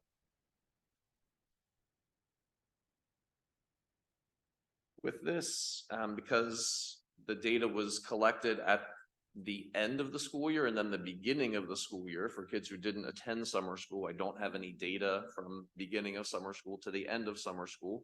What I did was compare the end of the previous school year to the beginning of the current school year. So you can see from that, in kindergarten, if you look at phoneme segmentation fluency, 28% of the kids who attended summer school had an increase in their scores, while only 3% of the kids who did not had an increase in their scores. That's a pretty big difference between those two groups. You can see again, though, with kindergarten, there is a pretty big chunk who have a decrease in all of those categories. In first grade, if you look at both nonsense word fluency and oral reading fluency, 22% of those kids had an increase from the end of their first grade year to the beginning of their second grade year. For the kids who did not attend summer school, it was 6% and 13%. And then just some highlights from second and third grade. None of the students who attended summer school had any sort of decrease at all with their oral reading fluency from beginning to end of the school year. So just another way of looking at some of that data in a slightly different way. So overall, it was a very rewarding summer at LIC. I want to thank Dr. Decker and Mr. Karolfi, who's the custodian at LIC. They hosted us for the summer, and certainly, especially for Mr. Karolfi and his custodial staff, us being in the building 6 weeks out of the summer really crunched their cleaning schedule. So while we stayed in one section of the building as much as we possibly could, I really thank him for working with us to make sure that we had the space that we needed, and then to him and his staff for getting the building clean and ready for the 4th, 5th, and 6th graders in a very short period of time. I'd be glad to answer any questions that you have. Maybe I should know this, Mr. Hoffman, but Do you recall the amount that it costs us to run the summer school program that's being funded now through ESSER funds? Dr. Dandridge has those numbers, I believe. Ballpark, it was between 90,000 and 100,000 to run that was staffing costs, that was supplies costs, and what's different in elementary than obviously in secondary is the transportation costs. So with us providing transportations, that also is a number that's in there. So between 90 and 100,000. And I will say, I know that Mr. Hoffman alluded to the fact that the ESSER funds have expired at this point. We have through September. Now, we have spent all the set aside money that was designated for summer enrichment. We are looking to see whether we can shift any of the other money to pay for one more summer or parts of one more summer. We're in the process of doing that right now. So we might get one more out of it, but then that will be the ultimate end. And if this is something we want to support going forward, we will have to be looking at district funds for it. I don't think there's any question that there's value in additional education and opportunities over the summer. That's not in question here. And I think your data just speaks to that, other than maybe the anomaly with second graders, where it looks like maybe that was low numbers. And there was actually a worsening, if I'm correct. There was an increase for the non-summer school kids versus, unless that was a mistake.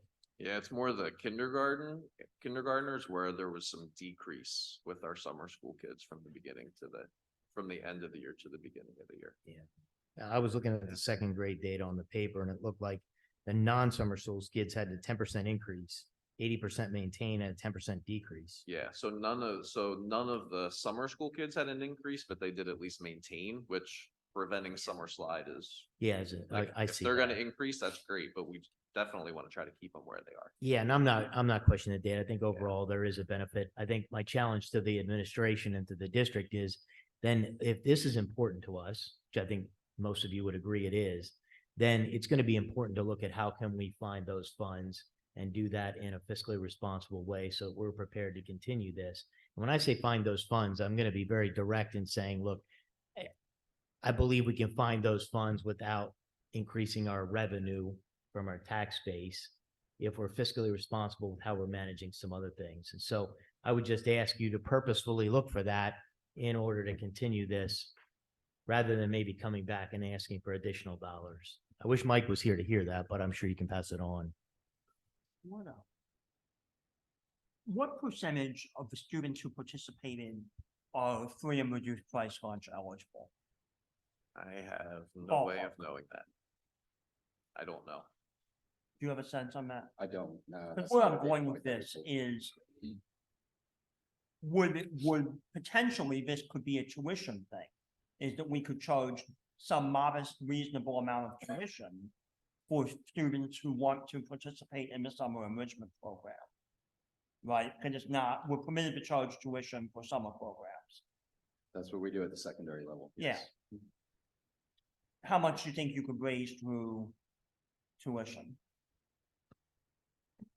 Let me ask the question a different way.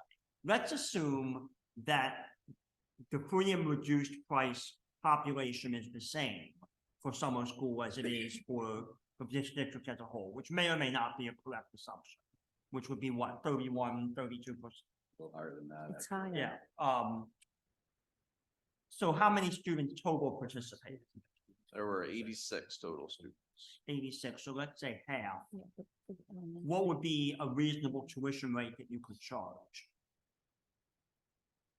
If you kept it mirrored to the secondary? Now, if you figure that it's 50 kids and it was about $100,000 and you're asking each child for 2,000.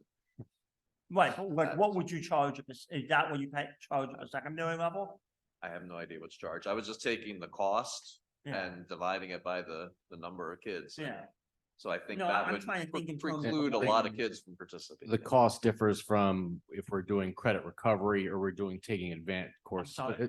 It's either, the cost is a little different, whether they're taking credit recovery or they're taking advanced courses, but it's a couple hundred, it's $100, $200, somewhere in that ballpark. Okay, so it would still be, we would still need incremental district funds, even if we charge a comparable amount of tuition. And our main point with summer school is that we invite the students who are in most need of it academically. Mhm. And I fear that if you attach a tuition cost to that, the kids who need it the most are the ones who would not be able to come. I was gonna say that exact thing. I mean, that's making some assumptions, but I think they're fairly safe assumptions. And did you say 68 or 86 children? There were 86 total. kids. 86. So that breaks down to about $1,100, but that's a significant chunk of change. If you were to ask a parent to supply that amount of money for the summer, I would charge you as a district to look at ways that you can cut costs in other areas. I can think of a number of suggestions. If you talk to me privately, I'll be happy to share those, where I believe you can come up with these dollars very easily so that you would not have to charge a tuition, which I think would defeat the purpose. It's not a bad idea, Mr. Keener. We can charge. Yeah. I'm aware of that. So you're going to be looking to see if we can get permission to use the additional ESSER funds we still have on hand? It's not a Is that matter what of you said? the permission because the funds go through September. It's a matter of what we have designated for summer enrichment we've used now over I the see. past 2 years. So whether I can reshift some of the other items in our Rearrange application everything. Okay. to pay for summer versus other things, that's where we're at now. Either way, there needs to be a plan for the dollars. Correct. Mrs. Johnson, because they're gonna run out. Exactly. And so my next question is, depending on how that goes, we never know how that would, what kind of permission we would have or not receive. Grants, are there grants available for this? Yeah, I mean, anything is possible. There are lots of different funding sources that we could explore, whether Mhm. it's, repurposing, internal funds, district funds that we have towards this purpose, whether it's exploring other grants, whether it's using ones that we already have on the books. Those are conversations that we will be having over the year. Good. We wanted to show the positive gains that we've gotten out of the summer school over the past Mhm. 2 years, because it has been new for us since we started ESSER. And we really think this is, such a critical group to be working with our early learners, K-3, to provide them this kind of support and opportunity over the summer is great for our district. I would agree. I think, I wouldn't be surprised as people realize, as families realize this is available and what the impact might be for their kids. As it becomes more known, No, we that went there might from- be a higher registration We went from about 25 students to 86, so. and there's That- probably more kids. Right. And I mean, what are we about? Taking care of our kids educationally. So if you could find, hunt around, find some money so we can keep this going, because it sounds like it's a very positive program. Very positive. I don't know if we'd ever have to consider a cap on that, but I would hope not, but I recognize that growth is pretty significant and you might continue to see that. That might be something we have to consider down the road as well. Yeah, it was not an open invitation to all students. It was a targeted invitation. So yeah. Good. I'm glad to hear that. Yeah. Yeah, the way the process worked is I went through the Acadians data with some very targeted frames in mind, and then took that list of students to teachers, and they added some additional students to that. So we ended up inviting about 250 students, knowing that, because of vacation schedules and other things, not all would come, and ended up with about a third of that. You do have requirements around their attendance as well, correct? Or Correct. to some degree? Okay. Yeah. So and if students weren't showing up, then we made phone calls home to find out why. Any other questions about the summer program? Or input? The fun part. Now, So then we also wanted to give you an update on the ELA pilot year 2. So we'll walk through some pilot support, what professional development has looked like so far, talk about parent nights, and then Dr. Dandridge will go over the data we have and some next steps. So I'll start with the pilot support. This summer, each program offered 2 days of training for our teachers. Our wit and wisdom teachers who were in year 1 had 2 days of sort of program implementation of how they use the program, what it looks like with students, what assessments look like, and had some time to actually plan out the first couple weeks of their first module. Teachers in the second year of Wit and Wisdom had training on assessments, writing, and fluency that's targeted in the program. Our Savas teachers in the first year received their program implementation over 2 days, and then our second year teachers received additional training in terms of the differentiated instruction options that are available in the program, some additional pieces on assessments, and then also looking at some of the project-based options that are available within the program. In August, and then again in the fall, both programs were here and did training for our elementary principals so that they had a really strong idea of what they were looking for in classrooms as they do their walkthroughs, so that they know what a solid implementation looks like. On September 22nd, our in-service day, our protected day, all of the pilot teachers had an opportunity for between 4.5 and 6 hours of training. Our sixth grade teachers are using a new online math tool this year, and so they had an 1.5 hour training for that. So that's why 4.5 hours to 6 hours. There's some after school sessions that have been happening for teachers, and with both programs, they have been receiving coaching. That has looked like some model lessons, some co-teaching, some co-planning, and then some debrief time so that teachers have an opportunity to talk to the people from the companies, to hear what's going well, to look at from if it's a model lesson, what are things that they noticed, what are things that they need additional support with in their implementation. So for the rest of the year, we'll continue with that coaching support and model lessons from the two programs. We have another in-service coming up on March 8th, where we'll again offer sessions for the teachers. Additional training throughout the year really focuses a lot on writing and small group instruction. And then Dr. Dandridge, Mr. Ramirski, and I are doing walkthroughs of the classrooms as well as the building principals to help support teachers with their implementation. Parent nights in September, Savas held 2 parent nights. There was a night on September 18th for grades K to 5 parents at LIC, and then one on September 20th for 6th grade parents at Rohrstown. And then coming up in the next couple of weeks on October 30th, there is an evening at Farmdale for 3rd through 6th grade parents in Wit and Wisdom classrooms. And then for parents in kindergarten through 2nd grade classrooms, there is a session at East Pete on November 1st. So these are sessions, you'll see a picture of the one Savas section there at the bottom, where parents were coming to gather information. They're able to see the program materials, able to hear some more information about what the typical routine looks like each day in the classroom, take a look at the assessments that their students are participating in, and ask any questions that they have. So we have those opportunities for Savas parents, and now in the next couple of weeks, we'll have them for our Wit and Wisdom parents as well. I have some data pieces I want to share with you, and just to set the stage on the front end, there is nothing evaluatory here yet. We're at the beginning of the year, benchmarking. I'm talking about pilot construction. There are nothing on any of these slides about, one program being better or worse than the other. So just to set that on the front end. So for this current year, here are the breakdowns of each of our grade levels and the teachers. The HSD are teachers who are teaching the current Hempfield reading and writing curriculum, so they're not in either of the pilots. And then we have our Savas teachers and our Wit and Wisdom teachers. So you can see the breakdown, pretty even across the board into 3 pretty almost equal buckets, 51 in our Hempfield curriculum, 48 in Savas, 49 in Wit and Wisdom. Total staff. Some of the grade levels are more evenly balanced than others. If you look at grade 3, grade 6, they're almost identical across the board.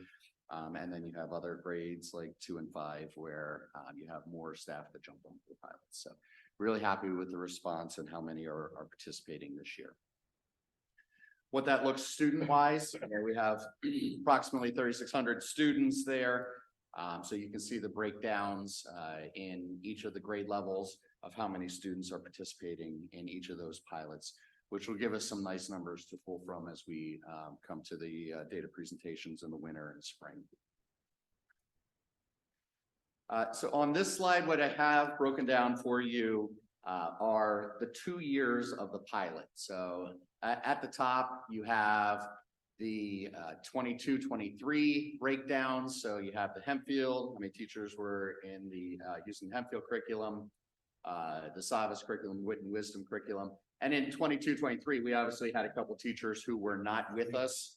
So whether they were in a different placement in the district, not in a ELA classroom, or whether they are new to us in 23-24, they were not teaching any curriculum, any of our programs in 22-23. And then down the left-hand side, you'll see 23-24 breakdowns. In yellow, what I've identified is what they have, the staff that have 2 years in a particular program. So we have 47 teachers throughout the district who have not touched either pilot program over these 2 years. We have 14 teachers who had Savas for 2 years. We have 19 teachers who have had Wit and Wisdom for 2 years. So you can kind of see what those breakdowns look like. And we have even a handful, as we've identified earlier, who have experience in both programs, 4 of the Savas teachers who are using Wit and Wisdom this year. So that's what the breakdowns look like for the teachers over the 2 years of the pilot. And then similar numbers here for the students. So we have, 200 Wit and Wisdom students who are going to have 2 years of this program once we get through this year, 78 Savas and 663 with the Hempfield curriculum. Some baseline writing scores. So one of the things that we told you was important for us, writing is an area of need. It's one of our goals for the ELA program to really improve our writing scores. So new this year, Mr. Hoffman and his team brought an independent writing sample that was given to all of our students in grades 3 through 6. They were then blind scored by a team. They actually, you carved out 2 days, but got it done in 1. It was quite impressive to see them. They used the state's rubric to score those writing samples so that we would have a baseline of where students are coming to us at the beginning of the year compared to a state scoring on a writing sample. What do these numbers mean? Yeah, Like, sure. What is the mean? So you can see in grade 3, that writing sample's out of 3 points. In grades 4, 5, and 6, the rubric is out of 4 points. So if you're going across, HSD student in grade 4, someone in our reading writing curriculum classroom averaged a 0.95 out of 4 on that writing sample. Okay. Mr. Hoffman, I don't know if you want to speak to some of the scoring experiences that the team had as they were going through the ratings. Yeah, so the reading specialists and some principals, Mr. Ramirski actually was there that day too. Dr. Daniels was planning to come the second day and we finished early, so he got out of it this time, but we'll make sure that doesn't happen next time. That's right. So we had all of the classes identified by letters. So there were no teacher names on any of the assessments. Each teacher then designated a student number for each of their students. So there were no student names on any of the papers as well. Teachers, the reading specialists who were there, I had pulled samples of responses in each grade level, made packets of those. We went through and scored those as a group until we came to consensus to make sure that everybody was scoring consistently. After that, I gave a packet to each teacher. They scored those and listed the scores on a separate scoring sheet. They then switched packets with another reading specialist. That specialist on another scoring sheet went through and did the same scores. They then met together. Said student 1, what did you give them? 2, what did you give them? 2. Okay, good. Student 2, what did you give them? 1, what did you give them? 2. Okay, now we have to go back and reread it. So every paper was at least scored twice. If there was disagreement, they took it to a third person and said, read this, what do you think? So that was how the scoring took place. You can see those scores up there are the average scores. As we were reading through them, reading specialists felt that it was a very powerful activity. We will be inviting classroom teachers to join us for the next round of scoring in January so that they're able to participate in that as well. During the sessions on September 22nd. I also ran 2 sessions, one for 3rd grade teachers and one for 4th, 5th, and 6th grade teachers based upon our experience with that scoring, so that they could see the process we went through and also see some of the common pitfalls that students were falling into as they were writing those responses. So instructionally, to be able to help them become better writers as we go throughout the year. So these should, thank you, these should just be viewed as internal to this exercise and not against any sort of large scale mean or norm. Correct. This was, okay, that's very It's a helpful. baseline starting point for us. If you remember, I think we showed 2 years ago on our state assessment, the average student score was just a touch under 2, if I remember correctly, out of 4, Yeah. which is why we identified it as an area of need. We were hoping to increase that to a 2.5. That was our goal at the time. Last year, with some of the pilot students, we did see the writing was stronger in our pilot classrooms than in the Hempfield classrooms.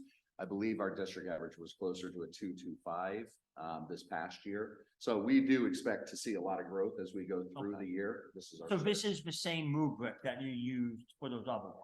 So we were not, this is the first time that we've scored and Okay. brought that independent writing sample to Hempfield.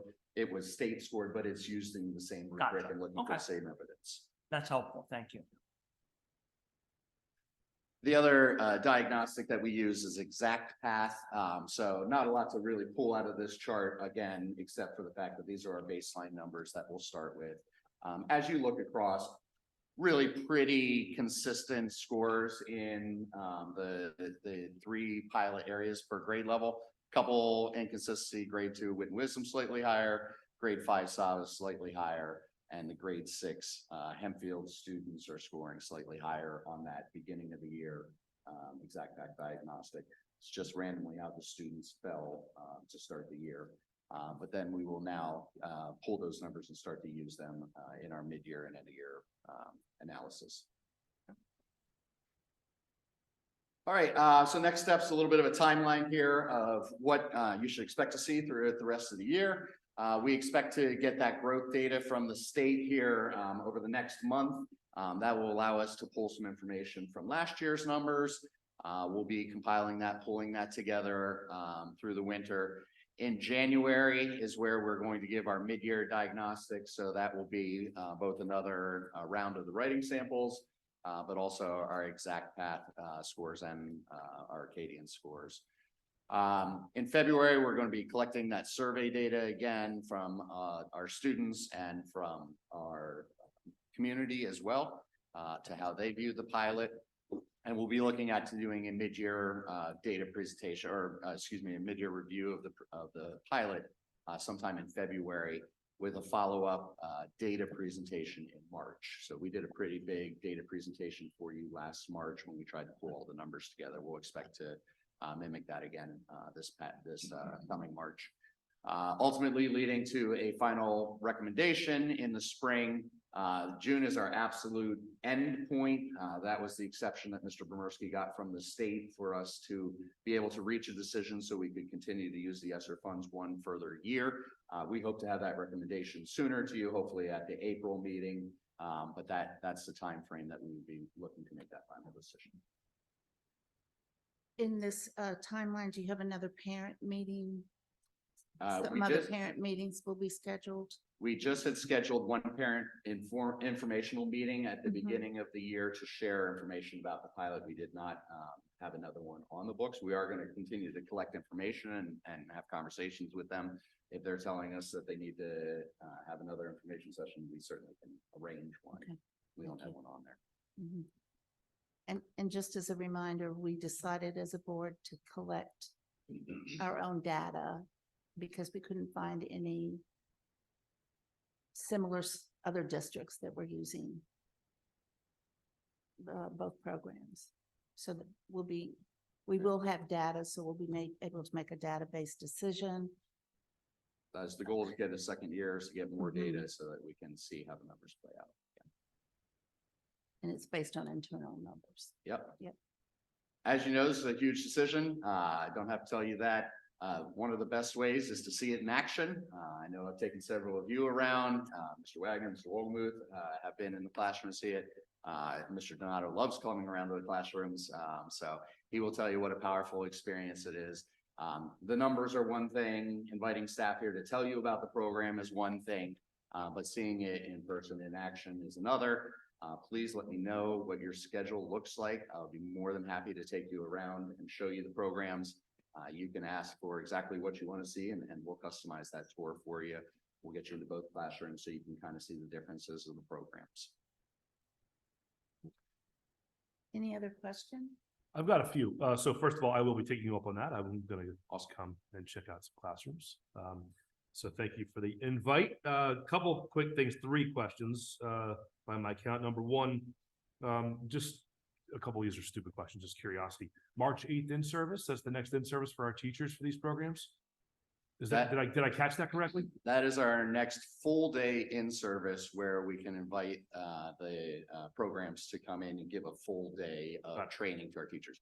We still do have after school sessions that we're running with them and we have the coaching and things like that. But that's the next full day. That makes sense. Perfect. Yeah, just seemed kind of far out. You know, like, oh, 2 months left in school. Yeah, we're not going to ignore them between then and now. So. We have some early dismissal sessions also. Fair enough. Yeah, fair enough. Cool. Second question is, are there any plans for anecdotal information to collect anecdotal information as opposed to just hard data? So from teachers, from students, from parents. I've already gotten a lot of anecdotal data from various people that have been through both programs so far this year, obviously early on, but curious as to what your plans are to collect that yourselves. Yeah, so that would be in the February time frame here on the timeline. So we will collect some survey data where we're directly asking them questions, but we will invite the teachers back to the board to share their perspectives as well as the community as we go through the winter. Very cool. My perspectives. Good pun. I like what you did there. Yep. Good. Tab got it. All right. So last question is the following. It just more caught my eye than anything. Obviously, certainly appreciate showing the number of students, the number of teachers that are piloting each of the programs this year, or those that are not. I've noticed that out of the 97 teachers that are piloting this year, only 4 of them are actually piloting something different than they did the previous year. Why is that? And was that a conscious decision? Or why would we not have more teachers?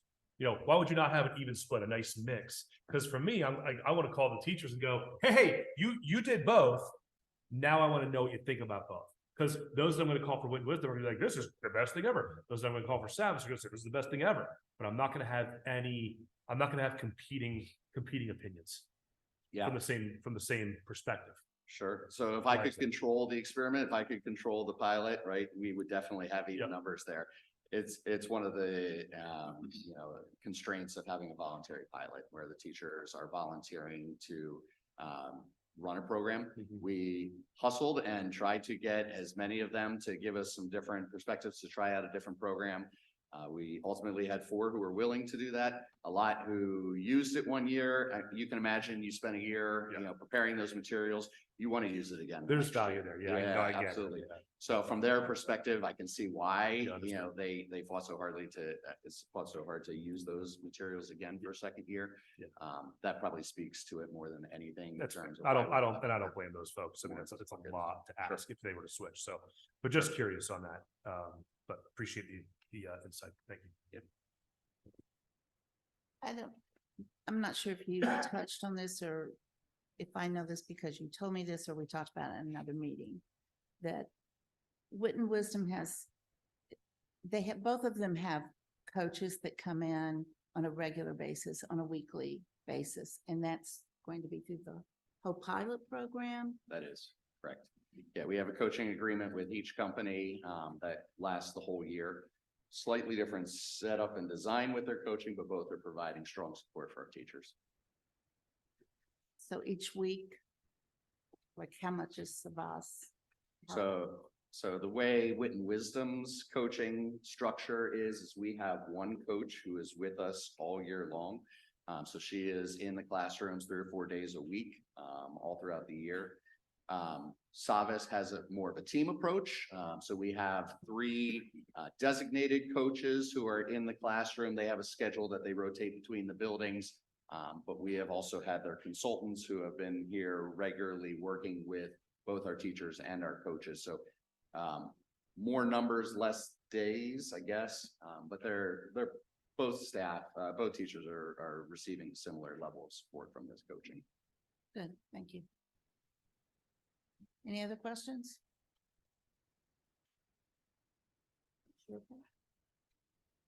Thank you. I'm good. Thank you. Appreciate it. Okay, thank you. This concludes this portion. All right, thank you, Mr. Johnson. We'll move directly into policy, personnel, and legal, unless anyone wants to take a brief recess. I promise I will be very quick. I am concerned if we take a recess, you won't come back and the Phillies are on. I'm afraid even people around the table might leave. Okay, I think we should move directly in. If anyone wants to step away, they can. In light of the Phillies announcement, absolutely. So we'll start with policy 212. This was tabled from a previous meeting, so the administration can come back with additional information. Dr. Musser. Sure. Thank you, Mr. Keener. So we talked about reporting student progress and we talked about the policy, and it's a kind of high level policy that talks about how we report student grades. It's creatively titled. It's very traditional policy to have in a lot of the policy manuals as you look at other districts as well. Some of the conversation though came up to some of those additional communication pieces. Like what is the district's opinion on when a call should go home?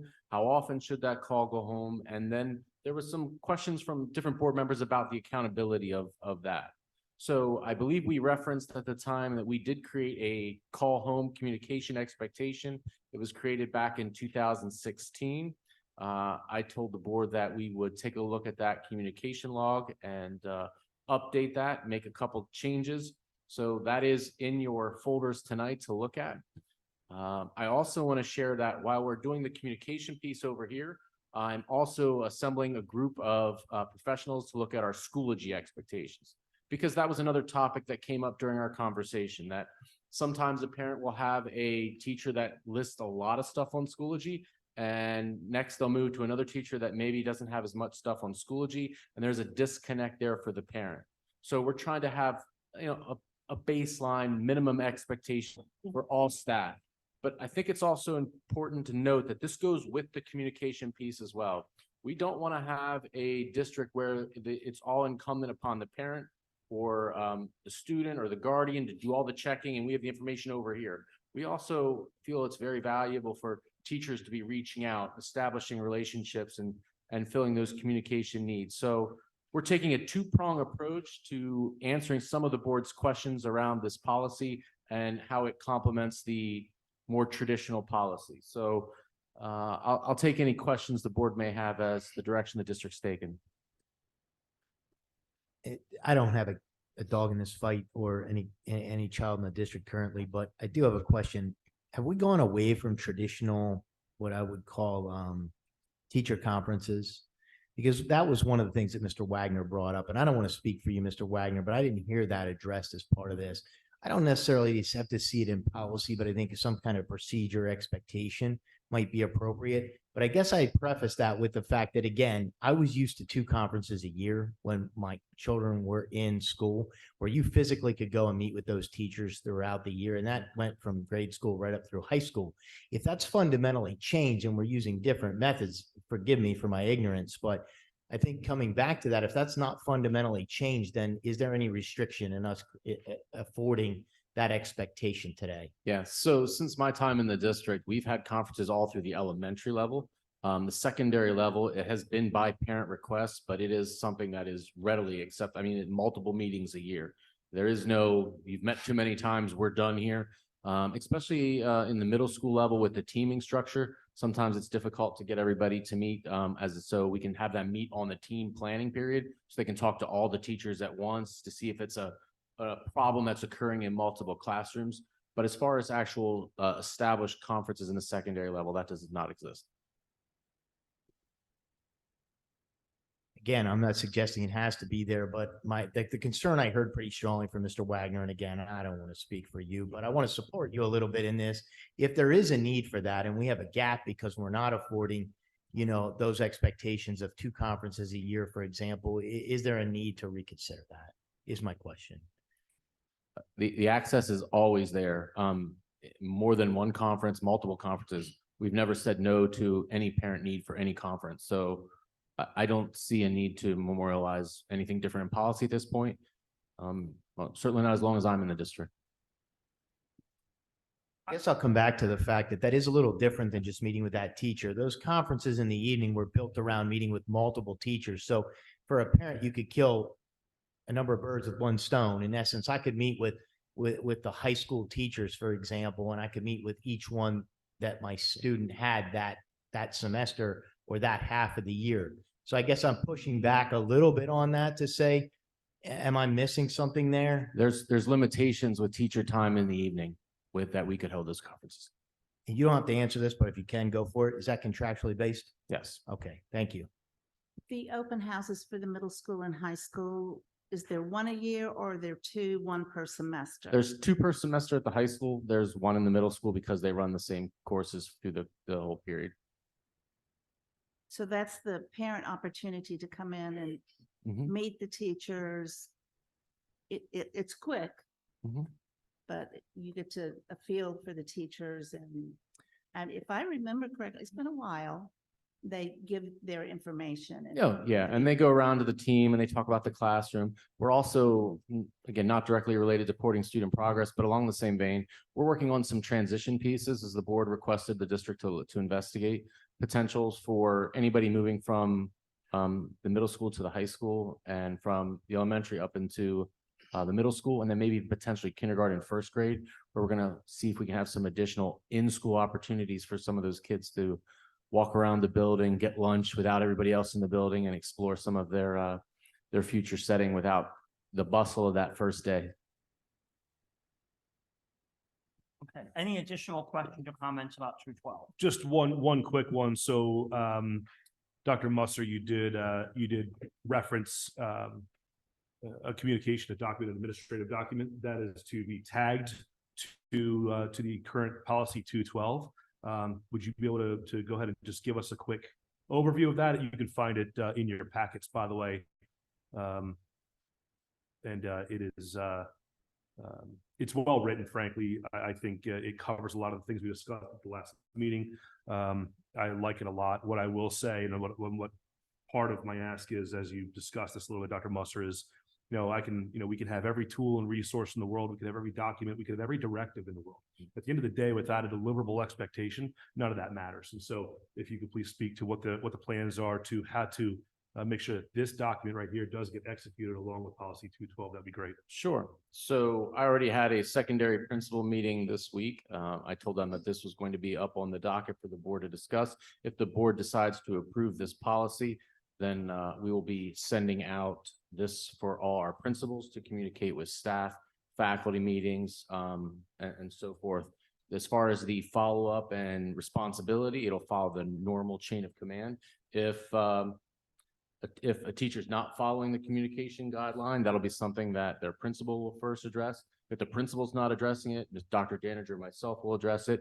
If Dr. Daniger or myself are not addressing it, Mr. Bermirsky will address us. So it's the traditional chain of command there. It is something that already is occurring. As I said, it was shared in 2016, but like anything else, as Mr. Wagner and I spoke, it's time to refresh that a little bit, especially coming off the pandemic and some of those expectations where everything was so electronic. We really started trying to bring back some of that relationship and communication. So as principals are doing their walkthroughs, they are able to ask at any point to see a teacher's communication log. So that piece is also there as an accountability structure as well. Perfect. I appreciate that. And that last piece was kind of what I was waiting for you to say. So, but I appreciate the discussion and kind of reigniting the expectation and really just the accountability measures. Sure. We'll follow up. We'll see how this is going, and hopefully we can see some changes towards the good. I'm sure we will. And also for digging in a little bit more to the Schoology piece. That's an important one. So especially if we want consistency across all schools, all grades, all teachers, all everything, which is what we're all striving for here, is that level of consistency in many aspects as possible. That's an important one. So thank you for digging in. All right, any other comments on 212? Okay, since there are actually no substantive revisions, unless the board directs otherwise, we'll move 212 directly to second reading. All right, 226 searches. My understanding is this policy has been substantially rewritten to align it to the current state of school law as promulgated by the Supreme Court and to remove any references to strip searches, correct? I wasn't going to use the term strip searches, but yes, that is correct. And there's, Well, that is what you removed, right? it is, yeah, garment removing searches, I think is PSBA's language, but yes, you are correct. That is the widely accepted definition. So the policy update does give our administration the ability to conduct searches and do them in a way that is respectful of students, because we do want students to feel like they're in a safe place, that they have rights. We know that according, as Mr. Keener said, with Supreme Court, we don't shed our rights at the door. So this policy has a little more, if you look at our current policy, it's also in your packet, it has a little more definition in some of the areas and responsibilities that the district has, but basically it's the law as far as seizures go, so and searches go. So wanted to bring this to your attention. There aren't any added parts to this because it is a straight adoption from PSBA's language. Any questions or comments about the revised 226? I did spend some time with this, and as far as I understand, it aligns perfectly with our general understanding of the rights of privacy that students enjoy in the school setting. All right, well, since this is a substantial rewrite, without objection, we'll move it to first reading. 228, student government. I think the only change was to memorialize our longstanding practice of the student council having the right of voice but not vote at public board meetings. Correct. So as we go through the next couple policies, these are all in front of you because I'm continuing to work my way through the 200 level, bringing anything that's not 2016, 17 up to at least the 20s. And then we're going to start to work through some other numbers. So this policy here, Mr. Keener is correct. We only made that adjustment that student council is already participating, that our policy reflects that. And we think that's an important part of our board setting. Right, any questions or comments about 228?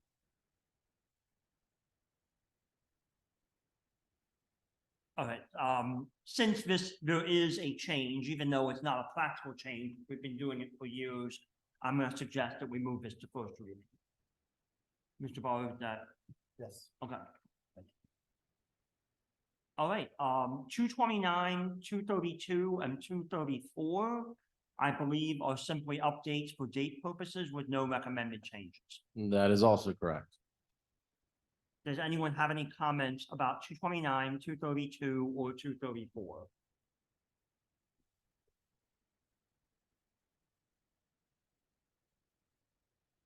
All right, seeing none, we will move all of them to second reading since there are no substantive changes to any of them.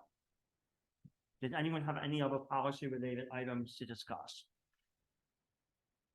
All right, is there a motion to adjourn? So moved. Motion by Mr. Wagner, is there a second? Second. Second by Mrs. Johnston. Any discussion? All those in favor? Opposed? We are adjourned. Thank you.